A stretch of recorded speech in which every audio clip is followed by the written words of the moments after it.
الله العظيم إن الله وملائكته يصلون على النبي يا أيها الذين آمنوا صلوا عليه وسلموا تسليما اللهم صل على سيدنا مولانا محمد وعلى آل سيدنا ومولانا محمد وعلى أزواج سيدنا ومولانا محمد وعلى أصحاب سيدنا ومولانا محمد وبارك وسلم وصل عليه بلند آواز الصلاة والسلام عليك يا سيدي يا رسول الله وعلى آلك وأصحابك يا سيدي يا حبيب الله.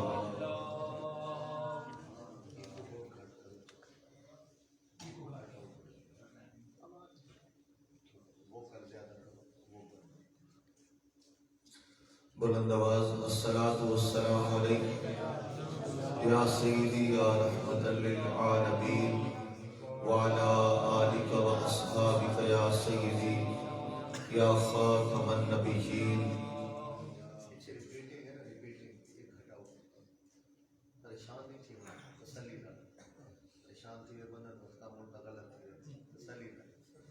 الصلاة والسلام علیک یا سیدی یا عالم ما کان وما یکون وعلى آلک واصحابک یا سیدی یا نور الافئدة والعیون. صلاۃ و سلام علیک یا سیدی یا رسول اللہ. والد الاحترام محترم جناب حضرت مولانا قاری محمد اقبال صاحب، احترام کے لائق حضرت مولانا محمد عبدالکریم نواز صاحب، محترم جناب حضرت مولانا حافظ قاری عطا رسول صاحب، محترم جناب حضرت مولانا محمد نعیم عبداللہ صاحب، واجب الاحترام برادر محترم جناب محمد اکرم خان شرازی صاحب، دیگر معزز محترم علماء ذیشان حفاظ کرام، دور و نزدیک سے تشریف لائے برادران اسلام، اللہ تعالیٰ وحدہ لا شریک کا لاکھ لاکھ فضل و احسان. آج کی شام نبی کریم رؤوف الرحیم ختم المرسلین رحمت للعالمین شفیع المذنبین سید الانبیاء والمرسلین سید الاولین والآخرین. اللہ اکبر یا رسول اللہ یا علی یا رسول اللہ یا رسول اللہ. حبیب خدا حضرت سیدنا محمد مصطفیٰ حضور احمد مجتبیٰ علیہ تحیت و السلام صلی اللہ علیہ وآلہ وسلم کے پاک نام کرنے کی توفیق عطا فرمائی. اللہ تعالی ہماری حاضری اپنی بارگاہ عزتی میں قبول و منظور فرمائے. انجمن غلامان مصطفیٰ کے تمام بزرگ عہدیدار اراکین کو مبارکباد. اس خوبصورت عقائد اہل سنت کانفرنس کے انعقاد پر اللہ تعالیٰ ان کے ولولوں کو سلامتی عطا فرمائے، ان کی محبت و عقیدت کو اپنی بارگاہ میں شرف قبولیت عطا فرمائے. برادر محترم محمد قاری محمد عبدالمجید صاحب کا شکریہ ادا کروں گا. آپ نے بڑی محبت چاہت سے دعوت دی اور اللہ کریم نے حاضری کا شرف بخشا. اللہ پاک ہماری اس حاضری کا توسل در رسول مقبول نبی کریم صلی اللہ علیہ وآلہ وسلم کی باادب ہم سب کو حاضری نصیب فرمائے. سرکار دو عالم صلی اللہ علیہ وآلہ وسلم کا ذکر پاک، آپ کی عظمت و شان، آپ کے چرچے، آپ کی صفات، آپ صلی اللہ علیہ وسلم کی کمالات بیان کرنا اہل سنت کا شیوا ہے. اور ہر دور میں کچھ لوگوں کو یہ لگن ہوتی ہے، شوق ہوتا ہے کہ وہ خصوصی وقت نکالتے ہیں ان محافل کے لیے، توجہ دیتے ہیں، تردد کرتے ہیں، محنت کرتے ہیں، کوشش کرتے ہیں، پیسہ لگاتے ہیں، فنڈ کرتے ہیں، دعوت دیتے ہیں. اصل میں یہ لگن اور شوق اللہ کی عطا ہوتی ہے. اور اللہ تعالیٰ اپنے مخصوص بندوں کو حضور کے ذکر کے فروغ کے لیے پسند کر لیتا ہے اور پھر ان کی یہ ڈیوٹی لگتی ہے اور وہ لوگ اس معاملے میں سرگرداں ہوتے ہیں۔ انجمن علماء مصطفیٰ کے عہدیدار اراکین اور جماعت اہل سنت سے لگاؤ رکھنے والے تمام احباب یہ پسندیدہ لوگ ہیں جن کو اللہ تعالیٰ نے حضور کی بدعت و ثنا کے فروغ کے لیے پسند کیا ہے، اور یہ لوگ شب و روز کوشش کر کے آقا پاک علیہ السلام کے ذکر پاک کی محفل انعقاد کرتے ہیں۔ اللہ تعالیٰ ان کے حوصلوں کو بلندی عطا فرمائے اور ان کی لگن کو مزید وارفتگی نصیب فرمائے، اور اس خوبصورت پروگرام اور اس طرح کی دیگر کثیر پروگراموں کے انعقاد پر اللہ تعالیٰ انہیں دنیا آخرت میں جزائے خیر عطا فرمائے۔ اللہ رب العالمین قرآن مقدس میں ارشاد فرماتا ہے اِنَّا أَرْسَلْنَاكَ شَاهِدًا وَمُبَشِّرًا وَنَذِيرًا۔ محبوب کریم صلی اللہ علیہ وآلہ وسلم، ہم نے آپ کو شاہد، مبشر اور نذیر بنا کے ارسال فرمایا، لِتُؤْمِنُوا بِاللَّهِ وَرَسُولِهِ، تاکہ تم اللہ اور اس کے رسول پر ایمان لے آؤ، وَتُعَزِّرُوهُ وَتُوَقِّرُوهُ، اللہ کے محبوب کی عزت کرو، اللہ کے محبوب کی تعظیم کرو، وَتُسَبِّحُوهُ بُكْرَةً وَأَصِيلًا، اور اللہ کی صبح و شام پاکی بیان کرو۔ آیت مقدسہ کا یہ ترجمہ ہو گیا۔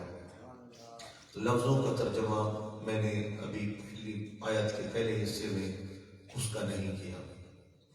اللہ تعالیٰ اپنے حبیب کریم علیہ السلام کو مخاطب کرتا ہے اور فرماتا ہے کہ محبوب، ہم نے آپ کو ارسال فرمایا۔ حضور کی آمد یہ میلاد ہے۔ قرآن پاک میں جہاں بھی آقا پاک کی آمد کا ذکر ہے، آپ کہہ سکتے ہیں کہ میلاد مصطفیٰ کا ذکر ہے۔ میلاد پیدائش کو کہتے ہیں۔ اگر کسی کے ہاں کوئی بچہ پیدا ہو تو ہم کہتے ہیں بچے کی ولادت ہوئی ہے، پیدائش ہوئی ہے۔ عربی میں کہا جائے گا کہ بچے کا میلاد ہوا ہے، بچہ پیدا ہوا ہے۔ بچے کی ولادت کو میلاد کہا جاتا ہے۔ آقا پاک علیہ السلام کی دنیا میں تشریف آوری کو میلاد مصطفیٰ کہا جاتا ہے، اور قرآن پاک میں اللہ کی یہ سنت ہے۔ اللہ کریم نے ایک بار نہیں، دو بار نہیں، کثیر مرتبہ حضور کے میلاد کا ذکر کیا ہے، اور جہاں میلاد کا ذکر کیا ہے ساتھ ساتھ آقا پاک کی 1 2 4 5 7 شانوں کا بھی اللہ نے ذکر فرمایا ہے۔ لَقَدْ مَنَّ اللَّهُ عَلَى الْمُؤْمِنِينَ إِذْ بَعَثَ فِيهِمْ رَسُولًا، ہم نے رسول بھیجا، ایمان والوں پہ سب سے بڑا احسان کیا۔ اس میں نبی پاک کی میلاد بھی ہے اور آپ کے احسان ہونے کا اعلان بھی ہے۔ وَمَا أَرْسَلْنَاكَ إِلَّا رَحْمَةً لِلْعَالَمِينَ، ہم نے محبوب کو بھیجا تمام جہانوں کے لیے رحمت بنا کے بھیجا۔ آپ کے آنے کا ذکر بھی ہے اور آپ کے رحمت للعالمین ہونے کا تذکرہ بھی ہے۔ اللہ کریم جا بجا میرے حضور کی آمد کا ذکر بھی کرتا ہے اور ساتھ آپ کی شانیں بھی بیان کرتا ہے۔ کما ارسلنا فیکم رسولا منکم، ہم نے تمہارے اندر تم میں سے ایک رسول بھیجا، یتلو علیکم آیاتنا، تم پر اللہ کا قرآن پڑھتا ہے، ہماری آیات تلاوت کرتا ہے، وَيُزَكِّيكُمْ، تمہارے دلوں کو پاک کرتا ہے، وَيُعَلِّمُكُمُ الْكِتَابَ، تمہیں کتاب کی تعلیم دیتا ہے، والحکمہ، حکمت کی تعلیم دیتا ہے، وَيُعَلِّمُكُمْ مَا لَمْ تَكُونُوا تَعْلَمُونَ، اور وہ باتیں بتاتا ہے جن کی تمہیں خبر بھی نہ تھی۔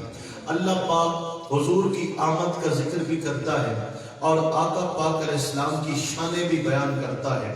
تلاوت کردہ آیت میں پہلے نبی کریم کی آمد کا ذکر ہوا، اِنَّا أَرْسَلْنَاكَ، محبوب ہم نے آپ کو ارسال فرمایا، ہم نے آپ کو بھیجا، آپ دنیا میں جلوہ گر ہوئے، آپ اللہ کی طرف سے من جانب اللہ نبوت و رسالت کا تاج پہن کر کے دنیا کے اندر تشریف لائے۔ اب یہاں صفات کا ذکر ہوتا ہے جو کہ عقائد اہل سنت اس کانفرنس کا نام ہے، تو گھنٹہ سوا گھنٹہ 1.5 گھنٹہ میں تمام عقائد پر گفتگو نہیں ہو سکتی. چاند ایک کو ہم چومیں گے، بوسہ دیں گے، اپنا عقیدہ مضبوط کریں گے اور آگے بڑھتے چلے جائیں گے. لیکن آپ کو جاگنا پڑے گا، آپ کو ثابت کرنا پڑے گا کہ آپ زندہ ہیں، سلامت ہیں، سنتے ہیں، بولتے ہیں، سمجھتے ہیں. اس حال میں تو ابھی میرا دل کر رہا ہے آپ پہ اللہم اغفر لحینا و میتنا یہ پڑھ کر جو ہے دعا خیر کر دی جائے. آپ ثبوت دیں کہ آپ جاگ رہے ہیں. ذرا بولیں سبحان اللہ، سبحان اللہ. ماشاءاللہ. تھوڑا ایکو اور کم کر دیں، تھوڑا معمولی، اور تھوڑی سی مڈ زیادہ کر دیں، مڈ. اور والیوم اگر بڑھتا ہے، وسر نہیں آتی تو والیوم بھی تھوڑا زیادہ کر دیں. سامعین محترم ذرا توجہ کیجیے گا. فرمایا انا ارسلناک، بابو ہم نے آپ کو بھیجا. اب شانوں کا ذکر ہوتا ہے. پہلی شان شاہدہ، ہم نے آپ کو شاہد بنا کر کے ارسال فرمایا. شاہد کا جو لفظی معنی ہے وہ گواہ ہوتا ہے. کیا ہوتا ہے بولو؟ گواہ ہوتا ہے. ہم کہتے ہیں خدا شاہد ہے، ہمارا ایک محاورہ ہے خدا شاہد ہے، یعنی اللہ پاک گواہ ہے، اللہ پاک گواہ ہے. اب یہ معنی ہے ظاہری.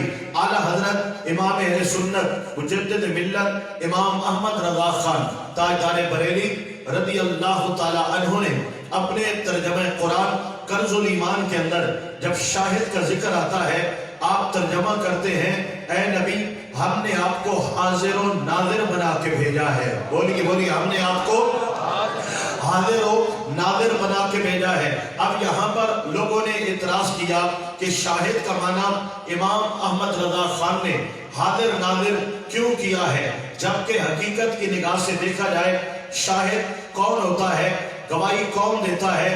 جو آنکھ سے دیکھنے والا ہو، کان سے سننے والا ہو، موقع پر موجود ہو، وہ شاہد کہلاتا ہے. اور وہ گواہی کے قابل ہوتا ہے جو موقع پر موجود نہیں ہے، جس نے معاملہ نہیں دیکھا، جس نے نہیں سنا، وہ گواہ نہیں ہوتا، وہ گواہی کے قابل نہیں ہوتا. اللہ کریم نے میرے آقا پاک کو پوری امت پر گواہ بنایا ہے. قیامت کے میدان میں میرے آقا تاجدار کونین علیہ السلام اپنی امت پر گواہی دیں گے. گواہی کا انداز کیا ہے یہ بات بڑی لمبی ہو جائے گی. بہرحال یہ بات کنفرم ہے کہ آقا پاک اپنی امت پر گواہ ہیں. اب گواہ کے لیے دیکھنا لازم ہے، سننا لازم ہے. تو اس لیے امام احمد رضا خان نے اس کا ترجمہ کیا ہے انا ارسلناک شاہدہ، بابو ہم نے آپ کو گواہ یعنی حاضر و ناظر بنایا ہے. آج اپنی امت کے اعمال دیکھ رہے ہیں اور قیامت میں میرے مصطفیٰ امت پر گواہی دینے والے ہیں. اللہ اکبر و کبیرہ. جھگڑا ہو گیا جناب یہ معنی نہیں ہو سکتا. ہم نے کہا معنی تو آپ بھی کریں گے جناب، وہ کیسے؟ میں نے کہا انا ارسلناک شاہدہ معنی کرو. معنی یہ کرنے لگا کہ جناب اس کا معنی یہ ہے اے محبوب ہم نے آپ کو گواہ بنایا. میں نے کہا ابھی آپ اس کا معنی حاضر کریں گے جناب، وہ کیسے ہو سکتا ہے؟ میں نے کہا نماز جنازہ کی دعا سنائیے. سنانے لگا اللہم اغفر لحینا و میتنا و شاہدنا و غائبنا. میں نے کہا ترجمہ کرو. ترجمہ کرنے لگا مولا ہماری بخشش فرما دے. اللہم اغفر لحینا ہمارے زندوں کو بخش دے، مردوں کو بخش دے، حاضر کو بخش دے، غائب کو بخش دے. میں نے کہا حاضر کہاں سے لیا؟ یہ معنی کس کا کر رہے ہو؟ کہا شاہدنا. شاہدنا کا معنی کر رہے ہیں ہمارے حاضر کو بخش دے. میں نے کہا اگر نہ چھوڑ دو ہمارے چھوڑ دو تو؟ کہنے لگا شاہد. میں نے کہا شاہد کا معنی حاضر قرآن میں آتا ہے، نہیں مانتا، دعا میں آتا ہے، مان لیتا ہے. یہی تو امام اہل سنت نے اس کا ترجمہ کیا ہے انا ارسلناک شاہدہ. اے حبیب مکرم ہم نے آپ کو حاضر و ناظر بنا کر کے ارسال فرمایا ہے. اللہ اکبر و کبیرہ. ترجمہ توجہ طلب، ترجمہ توجہ طلب دوستو. اللہ پاک میرے آقا پاک کی شان بیان کر رہا ہے انا ارسلناک شاہدہ. اے حبیب مکرم ہم نے آپ کو حاضر و ناظر بنا کر کے ارسال فرمایا ہے. تاجدار کونین نبی کریم ختم المرسلین رحمت للعالمین صلی اللہ علیہ وسلم کی شان دیکھیے، آپ کی عزت اور آپ کا مقام دیکھیے. اللہ پاک حضور کی ذات کے لیے اعلان کر رہا ہے النبی اولا بالمؤمنین من انفسہم. ہمارا نبی مومنوں کی جانوں سے بھی زیادہ قریب ہے. ہمارا نبی مومنوں کی جانوں سے بھی زیادہ قریب ہے۔ اب دوستو جھگڑا اس بات کا ہے، ایک بندہ مانتا ہے آقا میری جان دل سے بڑھ کر قریب ہے، ایک بندہ نہیں مانتا اور وہ کہتا ہے آقا پاک میرے قریب نہیں ہے۔ علماء نے کہا یہ دونوں سچ کہتے ہیں، یہ دونوں صحیح بات کر رہے ہیں۔ جناب وہ کیسے؟ ایک بندہ کہتا ہے آقا پاک قریب ہے، ایک کہتا ہے آقا پاک قریب نہیں ہے، دونوں درست کیسے ہو گئے؟ جواب یہ ملا کہ قرآن نے کہا ہے النبی اولا بالمؤمنین، نبی ایمان والوں کے قریب ہے، بے ایمانوں کے قریب نہیں ہے۔ جہاں ایمان ہے وہاں میرے مصطفیٰ کا قرب ہے، جہاں ایمان نہیں ہے وہاں مصطفیٰ پاک سرکار دو عالم علیہ السلام کا قرب اسے نصیب نہیں ہوگا۔ رب ذوالجلال نے فرمایا وَيُزَكِّيكُمْ، میرا نبی تمہارے دلوں کو پاک کرنے والا ہے، میرا نبی تمہارے دلوں کو پاک کرنے والا ہے۔ اس آیت پاک کے اس لفظ کے تحت علماء مفسرین نے یہ بات بیان کی ہے، اللہ نے دلوں کی صفائی کو، تزکیہ قلوب کو نکاح مصطفیٰ کے ساتھ مشروط قرار دے دیا ہے۔ توجہ طلب جملہ ہے، اللہ نے تزکیہ قلوب کو نکاح مصطفیٰ کے ساتھ مشروط قرار دے دیا ہے۔ پھر توجہ سے سنیے گا، اللہ پاک نے تزکیہ قلوب کو نکاح مصطفیٰ کے ساتھ مشروط قرار دے دیا ہے۔ اب اس کا ترجمہ سنو، ترجمہ یہ ہے کہ دلوں کی صفائی تب تک نہیں ہو سکتی جب تک دل پر نگاہ مصطفیٰ نہ ہو جائے۔ نعرہ کون سنے سی سبحان اللہ دیکھا گی نہ سو